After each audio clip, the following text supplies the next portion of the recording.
नमस्कार, खबर 5 न्यूज देख रहे हैं आप और मैं हूं आपके साथ जावेद अली। चलिए बुलेटिन की शुरुआत प्रदेश की खबरों के साथ करेंगे। उत्तर प्रदेश में 1 साल पहले सपा को जिताने और अखिलेश यादव को सीएम बनने का दम भरने वाला महान दल ने अब बसपा को जिताने का नारा दिया है। महान दल के द्वारा सूबे के कुछ जिलों में वॉल पेंटिंग करके लिखा गया, महान दल ने ठाना है 24 में बसपा को जिताना है। महान दल पार्टी भले ही बसपा को बिना शर्त समर्थन देने का ऐलान कर रही हो, लेकिन वो दरअसल अपने सियासी वजूद को बचाने रखने के लिए मायावती का ध्यान अपनी ओर आकर्षित करना चाहता है, ताकि बसपा के साथ मिलकर चुनावी मैदान में उतर सके। महान दल के द्वारा उत्तर प्रदेश के बदायूं, फर्रुखाबाद, शाहजहांपुर, एटा, कासगंज और बरेली के क्षेत्रों में दीवारों पर बसपा को जिताने के नारा लिखे गए हैं। महान दल के प्रमुख केशव देव मौर्य ने TV9 भारतवर्ष के साथ बातचीत में बताया कि 2022 में सपा को जिताने के लिए हमने ऐसे ही अभियान शुरू किया था।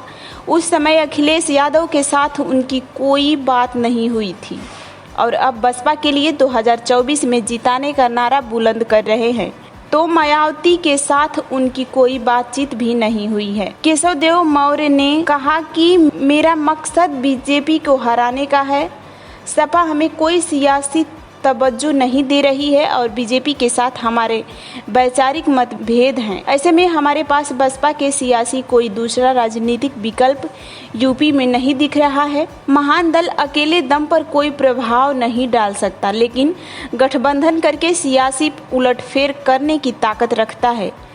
आपको बता दें कि महान दल का गठन साल 2008 में केशव देव मौर्य ने किया, लेकिन अभी तक खाता नहीं खुल सका।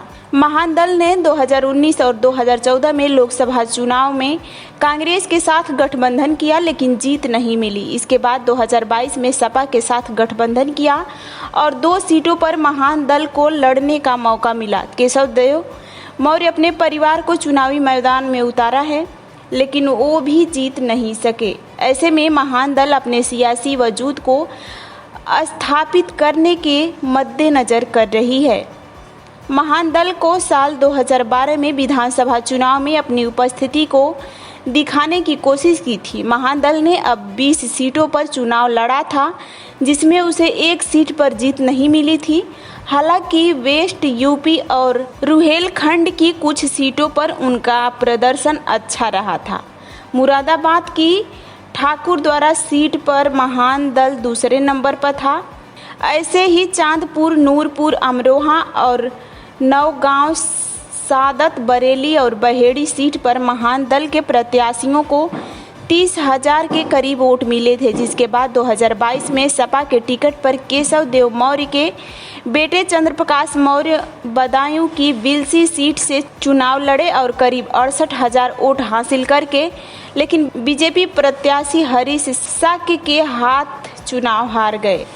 केशव देव मौर्य अपना सियासी आधार मौर्य, साक्य, कुशवाहा, सैनी, भगत, मुराव, कोयरी समाज के बीच है, जो सूबे के करीब 5 से 6% के बीच है। एक समय यह बसपा का वोट बैंक हुआ करता था, क्योंकि स्वामी प्रसाद से लेकर बाबू सिंह कुशवाहा तक मायावती के खास हुआ करते थे। दोनों ही नेताओं के बाहर होने के बाद बीजेपी में केशव प्रसाद मौर्य का सियासी कद बढ़ जाने के बाद वह वोट बैंक बीजेपी के साथ जुड़ गया है, जिसके चलते महान दल के लिए सियासी चुनौतियां खड़ी हो गई हैं।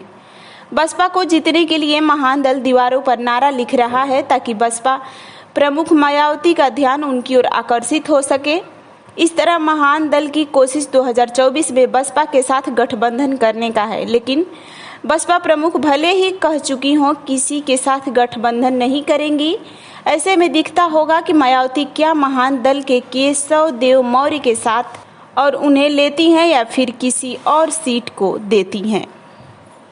इसी के साथ खबर 5 न्यूज में बस इतना ही, लेकिन प्रदेश की खबरों के लिए आप देखते रहिए खबर 5 न्यूज।